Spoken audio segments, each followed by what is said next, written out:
বিজেপির তথাকথিত fact finding team বড় বড় কথা বলেছেন, নির্লজ্জ মিথ্যাচার করেছেন কসবা নিয়ে।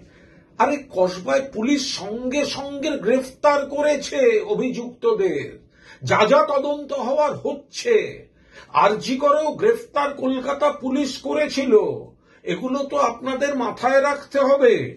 কিসের ফ্যাক্ট ফাইন্ডিং টিম? আজকে এসে বলছেন নির্যাতিতার পরিবার ফোন তোলেনি, দোষ দিচ্ছেন পরিবারকে, কখনো দোষ দিচ্ছেন মিডিয়াকে। কোথায় থাকেন মশাই? যখন কার্তিক মহারাজ তার বিরুদ্ধে ওই মহিলা ভয়ঙ্কর যে অভিযোগগুলো আনেন, ফ্যাক্ট ফাইন্ডিং টিম ফ্যাক্ট খুঁজতে তখন গেলেন না কেন? কোথায় থাকে আপনাদের ফ্যাক্ট ফাইন্ডিং টিম? আর ওই জাতীয় অমুক কমিশন, মহিলা কমিশন, যখন উন্নাও, হাতরাস, প্রয়াগরাজ, উত্তরপ্রদেশে কদিন আগে পুলিশ রেপ করেছে, কনস্টেবল রেপ করেছে স্টুডেন্টকে। কয়েকদিন আগে সরকারি হসপিটালে মধ্যপ্রদেশে নার্সকে ঢুকে গলা কেটে খুন করেছে। পুনেতে ডেলিভারি বয় সেজে বাড়িতে ঢুকে রেপ করেছে।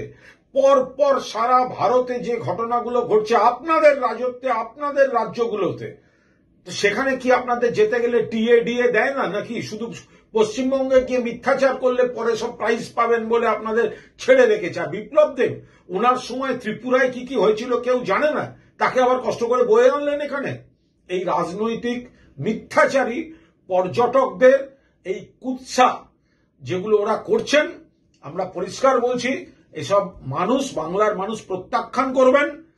সারা দেশের মানুষ বুঝছে যে বিজেপি মানেই নারী নির্যাতন, অত্যাচার, এবং বাংলা যথাযথভাবে জবাব দেবে গণতান্ত্রিক পদ্ধতিতে।